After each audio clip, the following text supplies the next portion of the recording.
Bonsoir, bonsoir bien-aimés en Christ Jésus. Nous sommes heureux d'être là ce soir afin de partager avec vous la pensée de notre Seigneur et la vie qui nous est donnée au travers de cette pensée biblique, ces conseils divins. Je suis heureux d'avoir ce privilège de me tenir devant vous, devant vos écrans, afin de partager ensemble.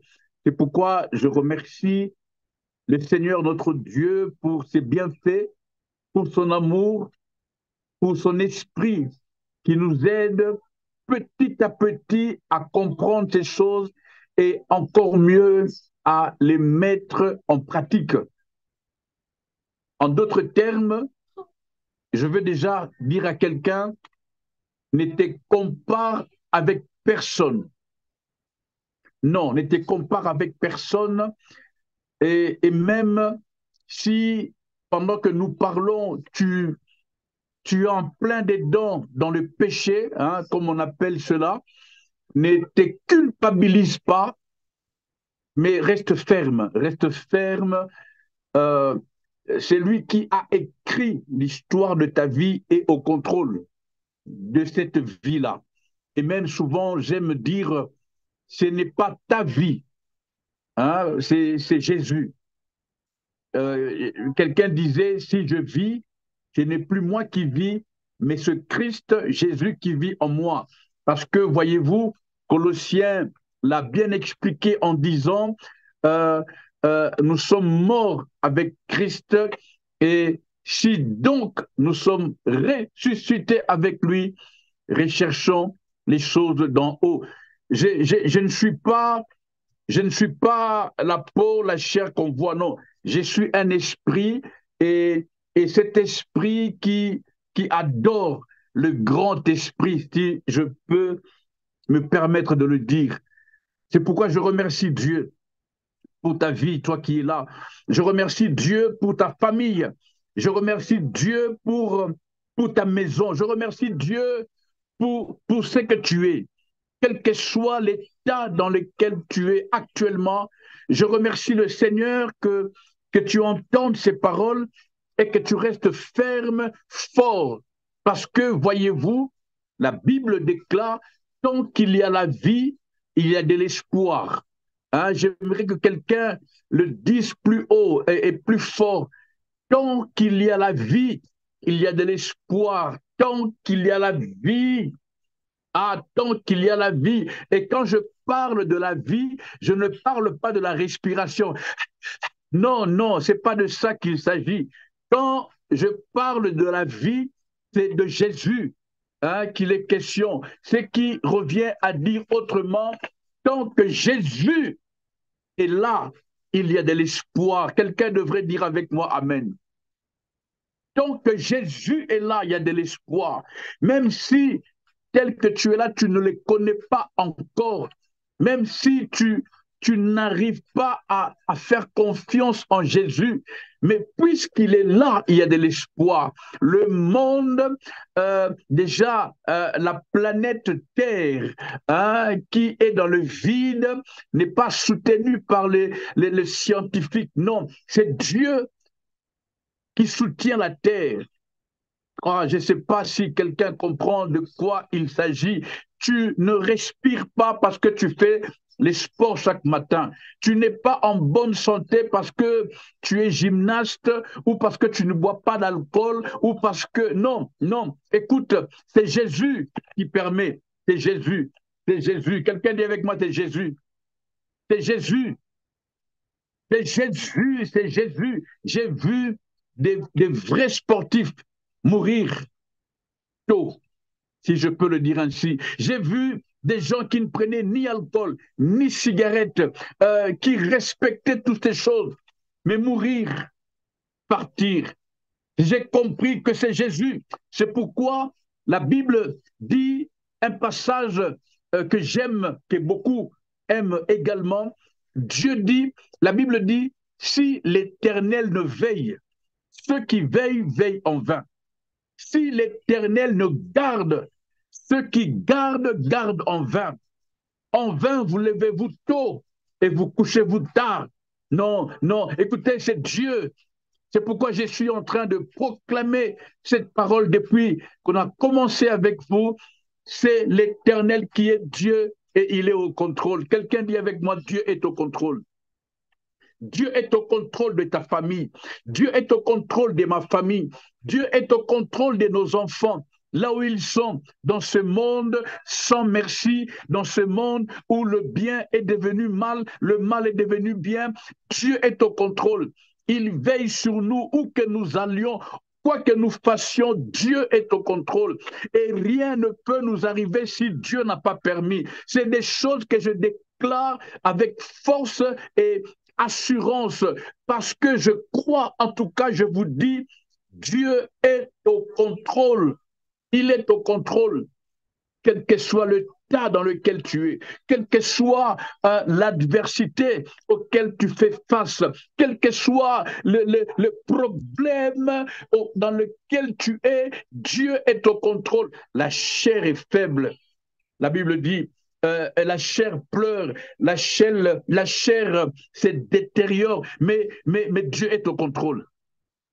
La Bible déclare à la mort du roi Osias, l'Éternel était assis sur son trône et le pan de sa robe remplissait les temples. Dieu n'est pas agité, Dieu n'est pas troublé, Dieu non, il est au contrôle. Il sait tout, il voit tout, rien n'est caché devant lui. Je vous ai dit l'autre fois un passage biblique, il est écrit, les gens sont venus, ils ont sémé le bon grain, ils sont allés dormir. Notez bien, ils sont allés dormir. Et puis, la nuit, le méchant est venu et a sémé le mauvais, n'est-ce pas? Et le matin, quand ils sont revenus, ils ont vu, ils étaient surpris de voir et les bons et les mauvais pousser. Ils ont voulu couper. Dieu leur a dit non, ne coupez pas. Ne coupez pas des peurs de couper aussi les bons. Le problème, c'est ce que j'aime. Dieu leur dit, quand vous étiez allés dormir, le méchant est venu. C'est Dieu qui leur dit, comment on dit ça? C'est Dieu qui leur raconte l'histoire. C'est-à-dire, en d'autres termes, Dieu voyait. Dieu voyait quand le méchant est venu à semer les mauvais grains, Dieu a vu. Et l'Éternel leur a dit, quand vous êtes allés dormir, c'est là le problème de nous autres enfants de Dieu. Nous aimons dormir. Je ne parle pas du sommeil naturel, je parle du sommeil spirituel. Nous endormons à cause des problèmes de la vie, des difficultés. J'ai vu d'autres qui sont devenus alcooliques sans le vouloir parce que, disent-ils, pour oublier les soucis. Écoutez, Dieu est au contrôle. Reste calme, c'est ce que la Bible nous conseille. Soyez sobre et vigilants. Soyez sobre et vigilants. Alléluia. Soyez sobre et vigilants. Ce n'est pas, je ne pense pas qu'il y a lieu de te dire bois ou ne bois pas. Non. Tout ce qui t'empêche de te centrer, de rester focus sur Jésus, il faut que tu élimines cela. Et si l'alcool fait partie des éléments négatifs qui t'empêchent de te concentrer sur Jésus, enlève cela. Si la colère fait partie des éléments dans ta vie qui t'empêchent de progresser avec Jésus, enlève ça. Toi que, je ne sais pas, tu es le premier prophète de ta vie. Tu connais ta vie mieux que moi. Tout ce qui t'empêche, enlève ça. Dieu est au contrôle. Ah, Dieu est au contrôle. Nous allons aller dans notre passage que nous avons depuis tous ces temps, dans Exode, le chapitre 23. Nous lisons les deux versets, le verset 29 et le verset 30. Alléluia. Le verset 29 et le verset 30. Je vais ajouter un petit verset aujourd'hui, enfin un verset aujourd'hui que beaucoup connaissent, un des versets que j'aime beaucoup. Je vais commencer par ce verset-là. Toujours dans Exode 23, nous lirons le verset 20.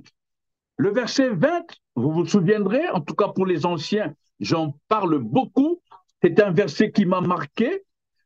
La Bible dit, voici, j'ai mis et j'envoie un ange devant toi pour te protéger en chemin et pour te faire arriver au lieu que j'ai préparé pour toi. La suite est merveilleuse. Et c'est là que nous sautons, nous allons au verset 29 et verset 30. Ceux qui sont avec nous depuis un temps savent de quoi il s'agit. Nous parlons de l'autorité suprême de Dieu, de l'autorité indiscutable de Dieu, de l'autorité irremplaçable de Dieu, de l'autorité de Dieu. C'est pourquoi on l'appelle El Shaddai. Ce qu'il dit s'accomplit. Ce qu'il a promis, il le réalise. La Bible va jusqu'à dire sa renommée, sa croix de génération en génération à cause de sa fidélité. Pas à cause de tes prières, pas à cause de tes offrandes. Non, il est fidèle à lui-même. Il est fidèle à lui-même. C'est-à-dire, avant que tu ne sois formé dans le sein maternel, si tu ne le savais pas, Dieu avait inscrit toute ta vie dans le livre de vie. Et si tu te décides, parce que c'est là le problème, c'est là le combat, si tu te décides de vivre ce qui avait été écrit à propos de toi, tu es heureux, tu es parti gagnant. On ne peut pas perdre quand on vit ce qui avait été écrit. Il est difficile, non, il est impossible de perdre, d'échouer quand on est en train de vivre ce qui avait été écrit. C'est ce que je dis, avec Dieu, il n'y a pas d'échec. Il n'y a que des hommes ou des femmes qui abandonnent. Recherche ce que Dieu a écrit pour toi. En d'autres termes, le but de ta présence ici-bas sous terre.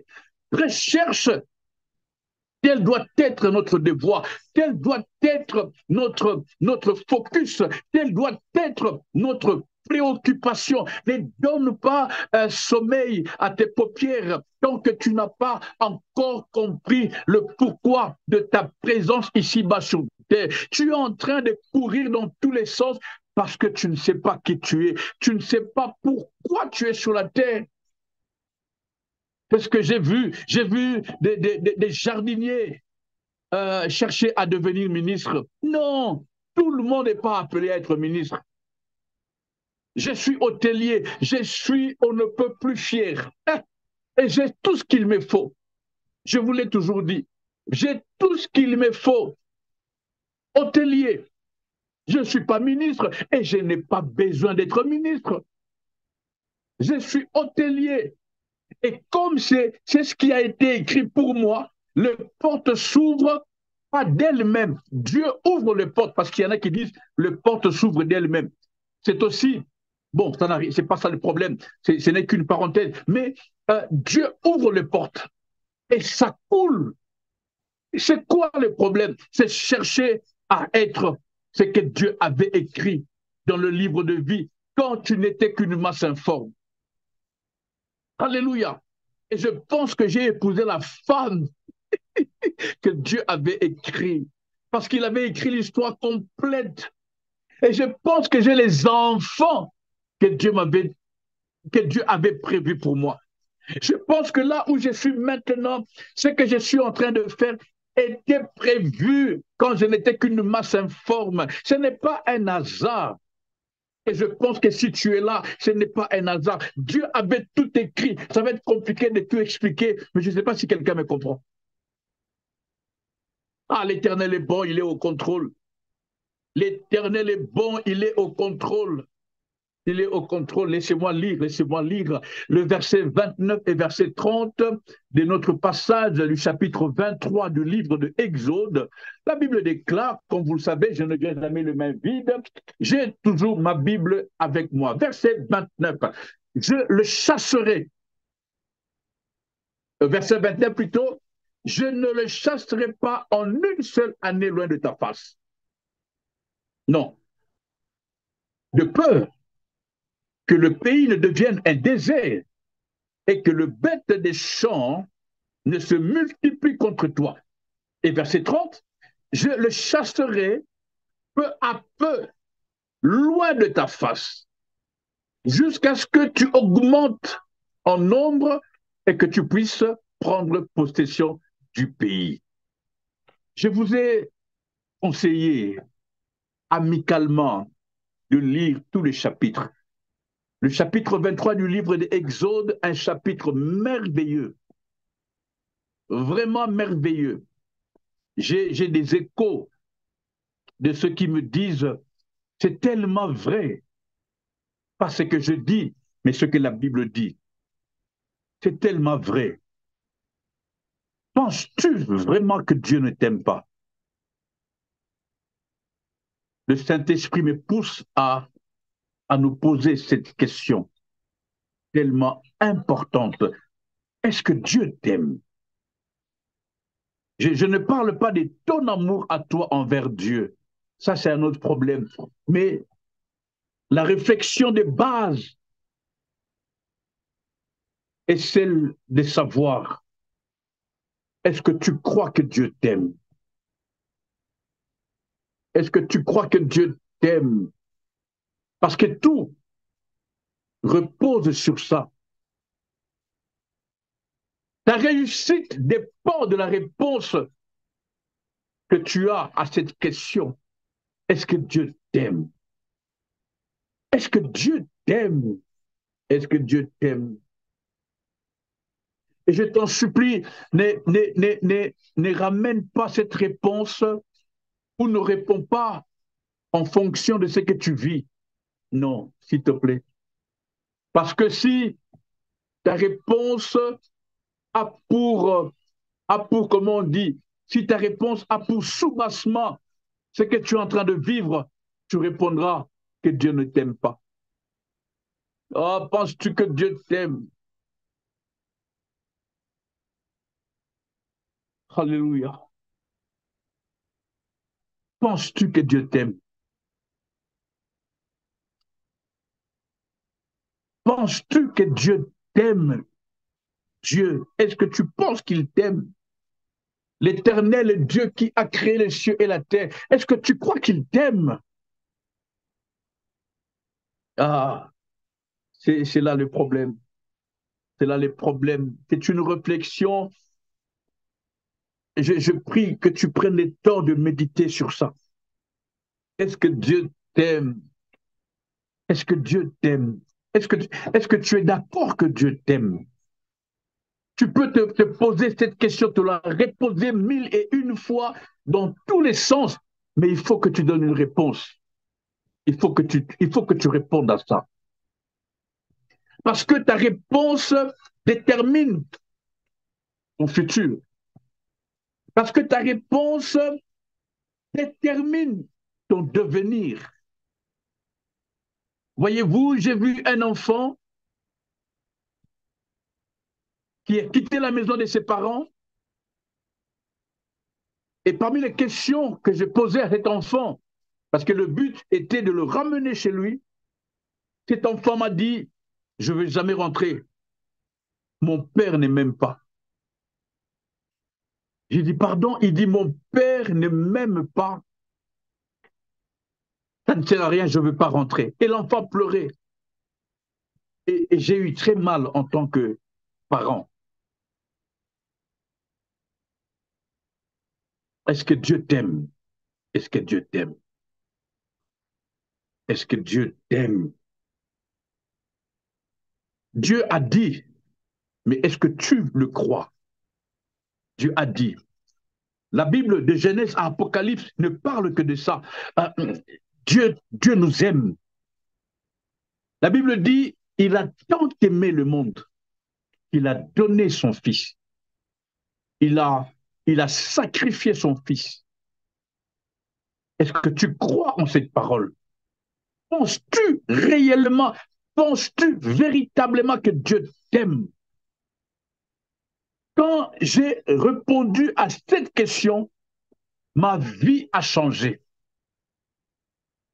Quand j'ai pris le temps de méditer sur cette question avant de la répondre, pas comme un perroquet. Non, j'ai pris le temps de méditer.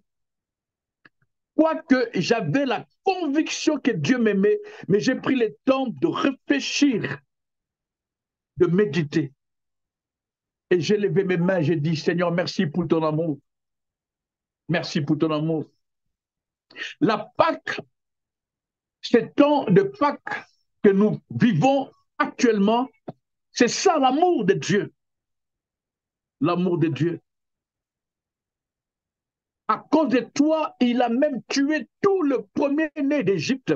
Il a ouvert la mer rouge. Écoute, la Bible décrit l'amour de Dieu dans tous les sens, de Genèse à Apocalypse. Combien Dieu nous aime.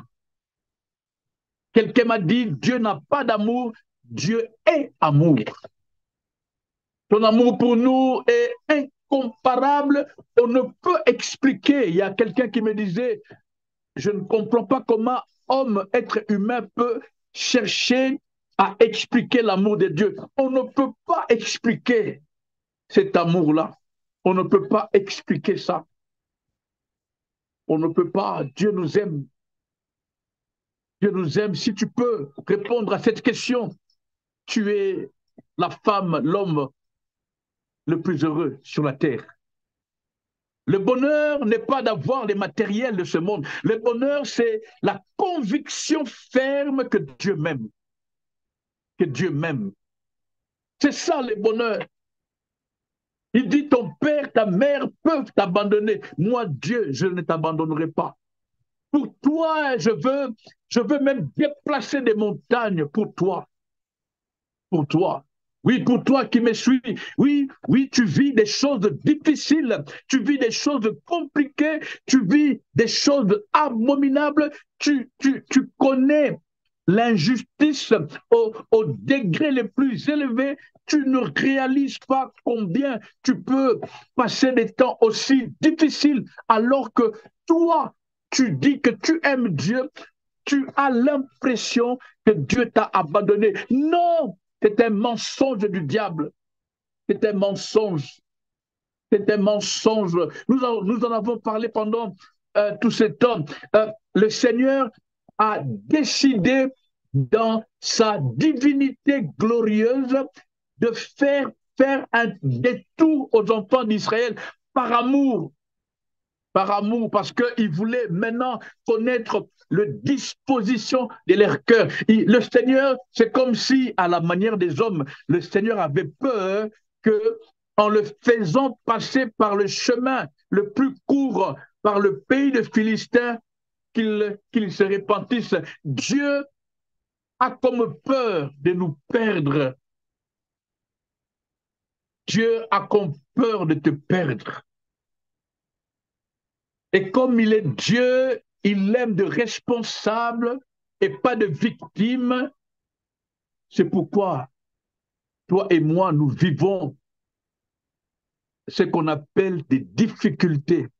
C'est des termes humains justes pour expliquer au fait ce que les corps, ce que la chair ne peut supporter. C'est ce qu'on appelle difficulté au fait.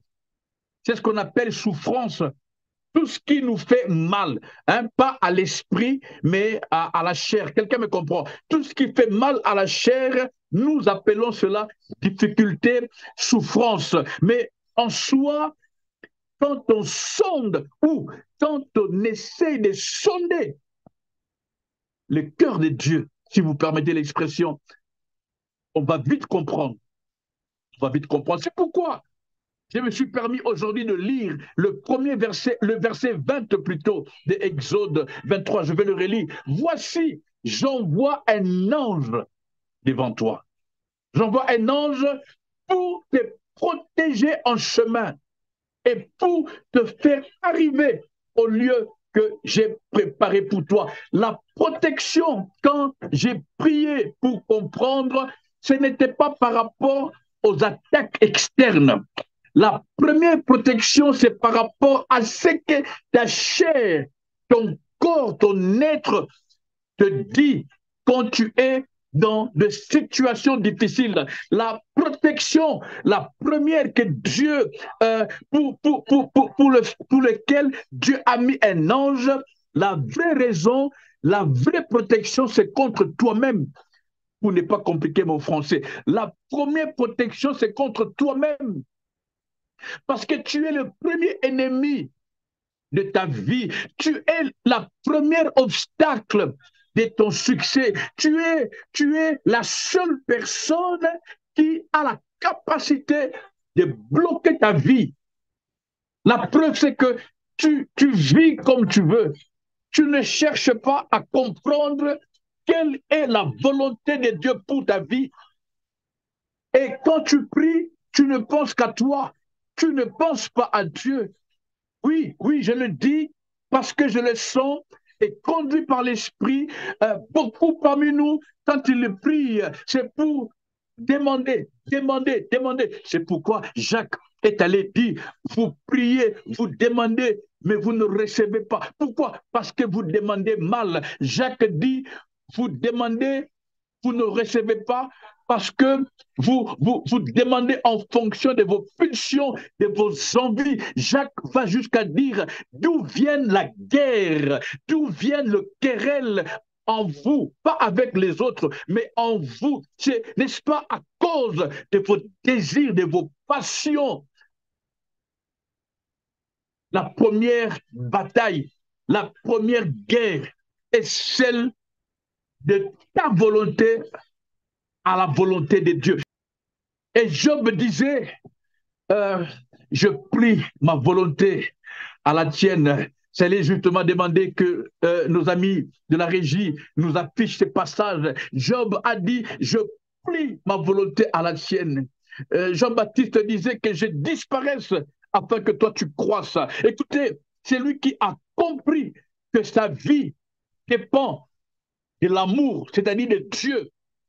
Il se laisse conduire par Dieu. Dieu ne fait jamais d'erreur. La preuve, c'est que tu es là. Dieu n'est pas injuste. Non, non, Dieu n'est pas injuste. Je vous ai dit, comme ceux qui se posent des questions, à savoir pourquoi ceci m'est arrivé, pourquoi toujours moi, pourquoi Dieu m'a... Non, Dieu ne peut pas t'abandonner, la Bible le dit. Dieu ne peut pas t'abandonner. Et Dieu n'est pas injuste. La Bible dit, Dieu n'est pas un homme pour mentir, ni un fils d'homme pour se repentir. Il a mis un ange devant toi pour te protéger en chemin contre toi-même. La plupart de nos décisions, nous les avons prises sous l'influence,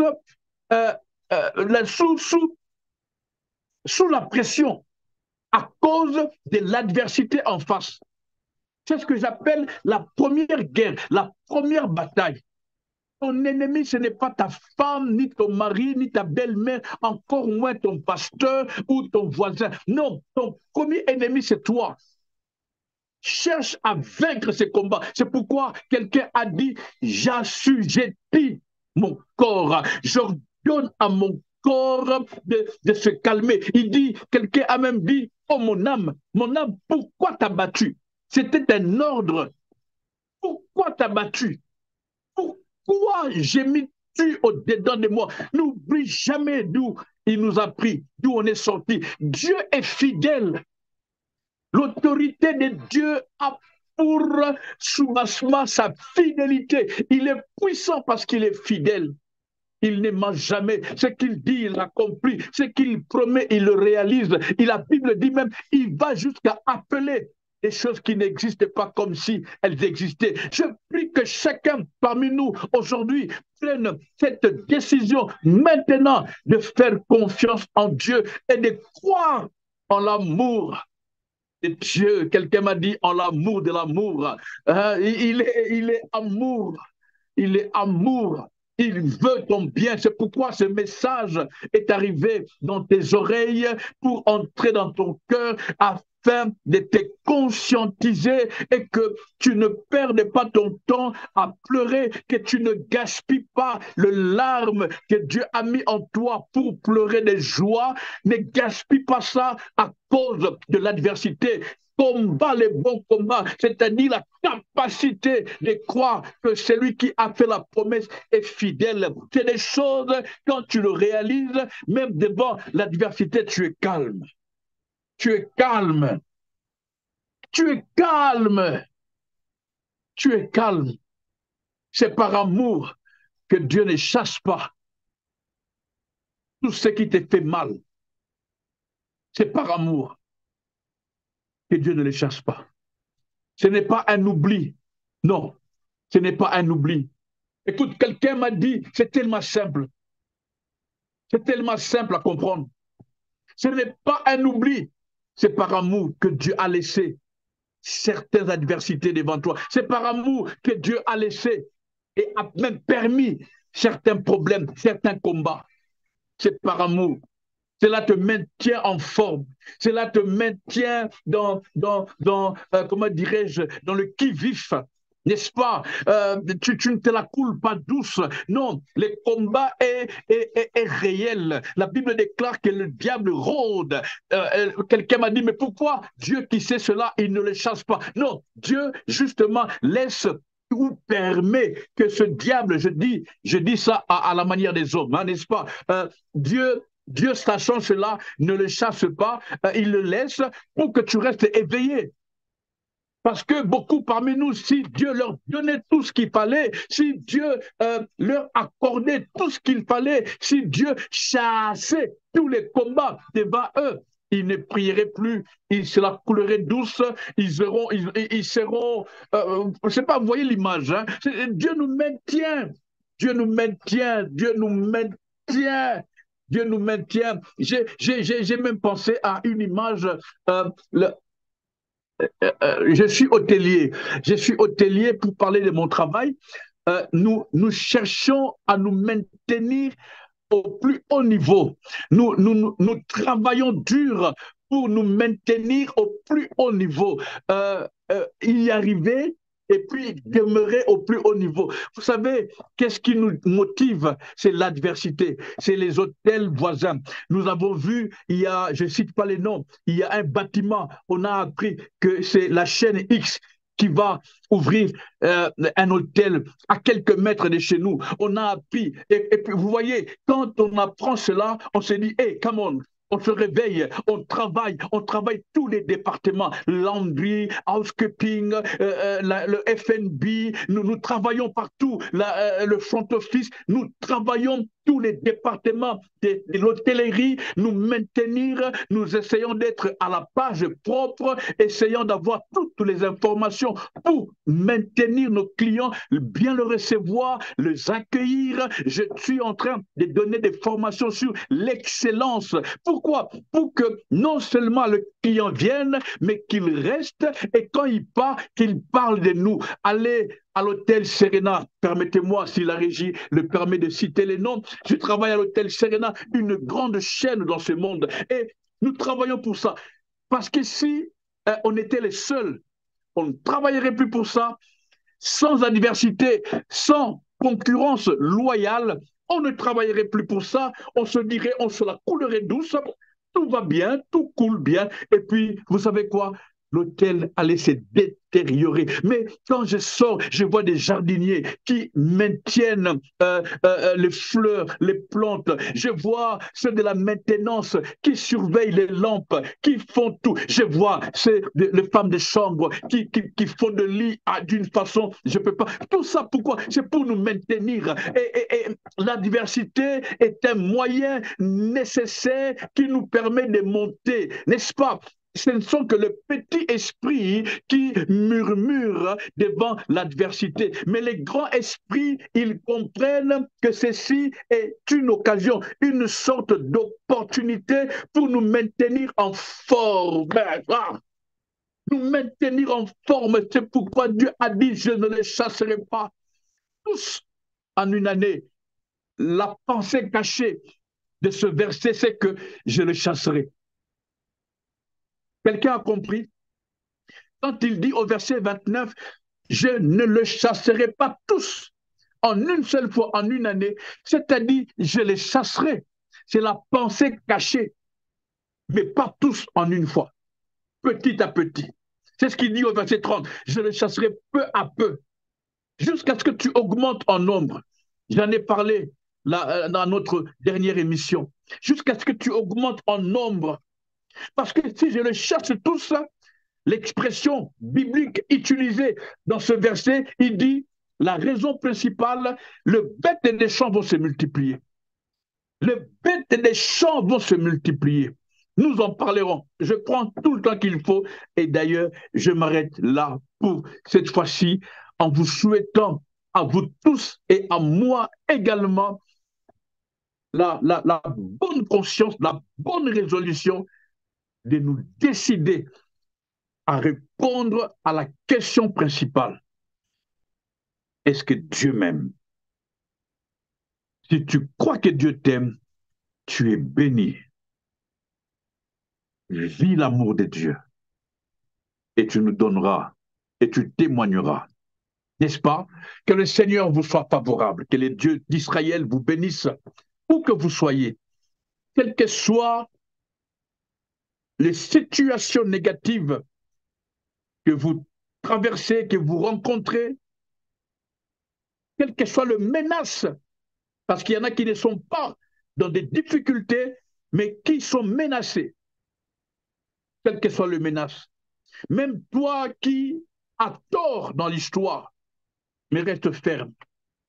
Parce que, voyez-vous, il y a ce que j'appelle dans la pépéologie des erreurs qu'il fallait faire. Ah, j'en ai déjà parlé, sûrement les anciens se rappellent. Les erreurs qu'il fallait faire. Ça te conditionne à ne plus chercher à rentrer dans le passé.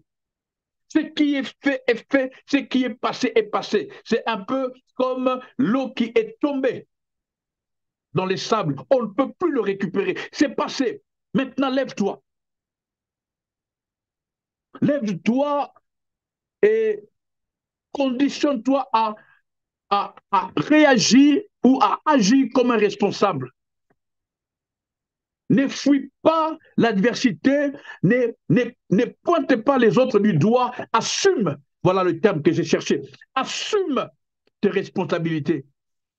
Dieu est capable de changer les mal en bien, disait quelqu'un dans la Bible. Tes erreurs, si tu les confies entre les mains de Dieu, je parle des erreurs les plus abominables que tu as fait consciemment en ayant calculé.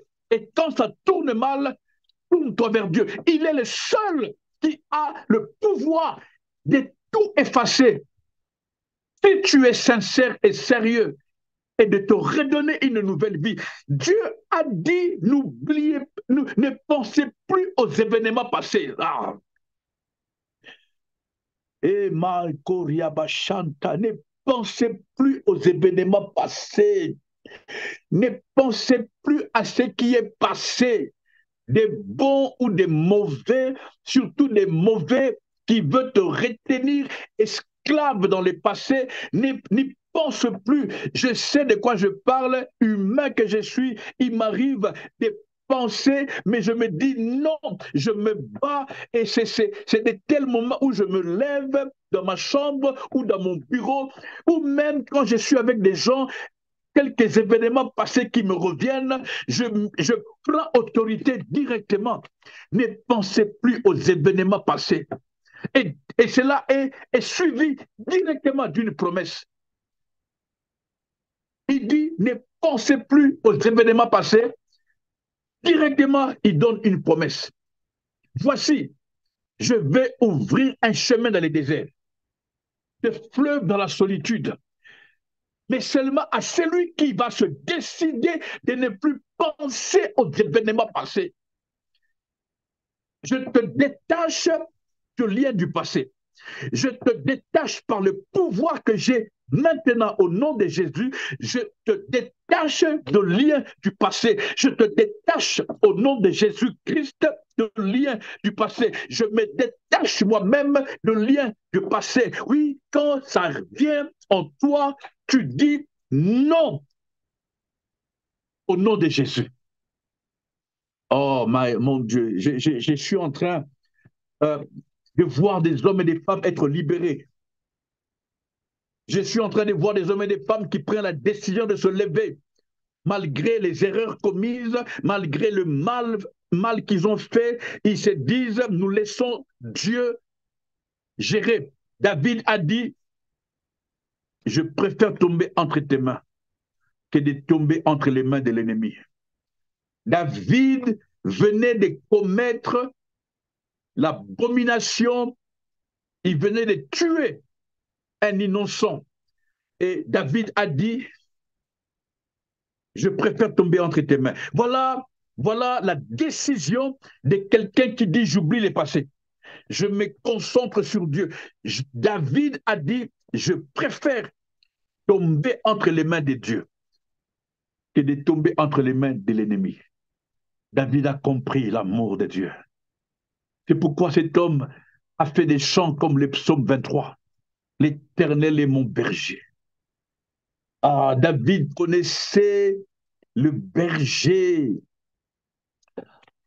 Oh Jésus, Jésus, libère-nous, libère-nous. Nous croyons en ton amour, nous croyons en ton amour, nous croyons que tu nous aimes, nous entrons dans cet amour, nous reconnaissons nos erreurs, nos péchés.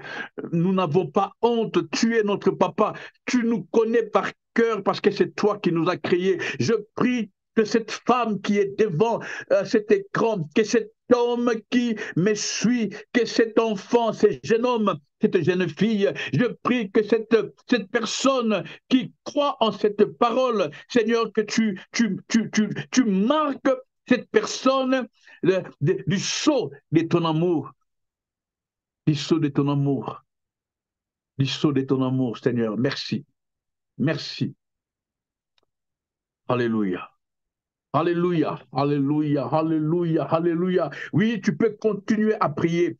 Oui, même si tu pleures, même si tu pleures, que cela soit de larmes de joie, de larmes qui viennent d'une décision de te lever, de continuer. Ne te culpabilise pas. Dieu ne travaille pas avec les victimes. Sois responsable, assume, assume. Ne te laisse pas distrait par les menaces qui disent ce que tu vas devenir à cause de tes erreurs. Non, assume et concentre-toi sur l'avenir, c'est-à-dire Dieu. L'avenir, c'est Dieu. L'avenir, ce n'est pas les hommes. L'avenir, ce n'est ni les méchants, encore moins les... Non, l'avenir, c'est Dieu. Concentrons-nous sur Dieu. Seigneur, aide-nous. Aide-nous, aide-nous. J'ai confiance en ces paroles que le Saint-Esprit met dans mon esprit, dans mon cœur maintenant, parce que j'ai cette pensée des Colossiens qui dit, Jésus a effacé. Oh, quelqu'un dit avec moi, il a effacé. Quelqu'un dit, Jésus a effacé. Il a tout effacé avec le sang de Jésus qui a coulé avec son propre sang. Il a effacé toutes les ordonnances. La Bible dit toutes les ordonnances qui nous condamnaient et qui subsistaient contre nous. Il les a tout effacées. Il a effacé tout ce que Satan a écrit. Il a effacé ton passé. Il a oublié. Dieu n'est pas rancunier. Dieu a tout oublié. Quelqu'un disait, le sang de Jésus qui nous rapproche de Dieu permet que Dieu ne voie aucun de nos péchés. Oui, le sang précieux de Jésus, on l'appelle précieux, le sang précieux de Jésus-Christ qui a coulé à la croix, c'est pas en vain. Tu peux réclamer ce sang, tu peux proclamer ce sang. Oui, ce soir, là où tu es, oui, à quel que soit le moment que tu vas suivre ce message, le sang de Jésus a effacé toute malédiction. Le sang de Jésus efface même maintenant tout ce que tu viens de faire maintenant là. Le sang de Jésus efface. Sois juste vrai. et sois sérieux. Comme il disait lui-même, va et ne pêche plus. Alléluia. Oh, merci Seigneur, merci. Que la gloire de Dieu soit avec nous, que sa paix nous accompagne, que son amour nous garantisse un avenir heureux, un avenir heureux, un avenir béni.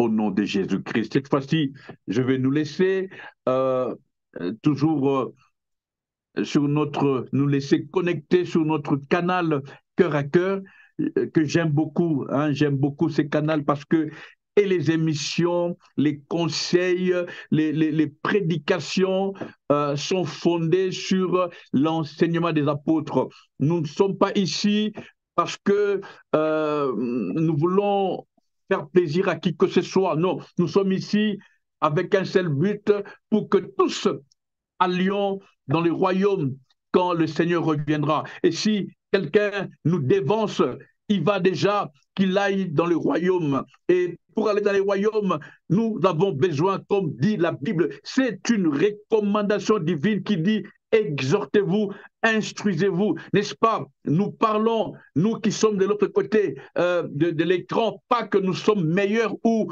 plus grands ou plus que les autres. Non, nous sommes les mêmes. La seule différence, c'est que je suis de l'autre côté de l'écran. Alléluia. Nous méditons la parole, pas autre chose. Nous méditons la parole. Je ne te vendrai jamais de l'huile, je ne te prophétiserai jamais ton nom ou ton numéro de téléphone, ça ne t'amènera nulle part. Tout ce que je veux, c'est que toi, tu t'asseyes, que tu réfléchisses et que tu te décides de croire en l'amour de Dieu et de marcher selon ce qui avait été écrit pour toi. Dieu veut te le révéler. Parce qu'il est écrit, oh Seigneur, je n'arrive pas à arrêter. Il est écrit, la gloire de l'homme, c'est de chercher. Chercher, c'est-à-dire ce qui est caché, ce qui n'est pas devant. C'est ça que ça veut dire chercher. Parce qu'on ne peut pas chercher ce qu'il y a. Ma Bible est devant moi, je ne la cherche pas. Mais maintenant, par exemple, si on me demande de chercher, je dirais, la clé de la voiture, je sais quand même là où elle est, mais bon, voyez, on ne cherche que ce qu'on n'a pas devant soi. Et la Bible dit la gloire. Hein? La Bible commence par dire la gloire. Donc, le fait de chercher, tu es déjà glorieux. Pas quand tu vas trouver, parce que tu ne trouveras jamais. La gloire, c'est quand tu cherches, pas quand tu as trouvé. Il y a une nuance. Parce que tu ne trouveras jamais. C'est Dieu qui va te donner. Et tu cherches pas ce qu'un homme a caché, mais tu cherches ce que Dieu a caché. La Bible dit, le verset en entier, si la régie peut nous l'afficher, la gloire des hommes, c'est de chercher, et la gloire de Dieu, c'est de cacher. Donc l'homme cherche ce qui est caché. Quand tu cherches ce qui est caché, tu es glorieux. Les moments merveilleux de ma vie, les moments glorieux, c'est quand je faisais la cour à ma femme. C'est comme ça qu'on dit en français. Hein. Quand je voulais que ma femme m'accepte comme mari. Ah, c'est des moments que je n'oublierai jamais.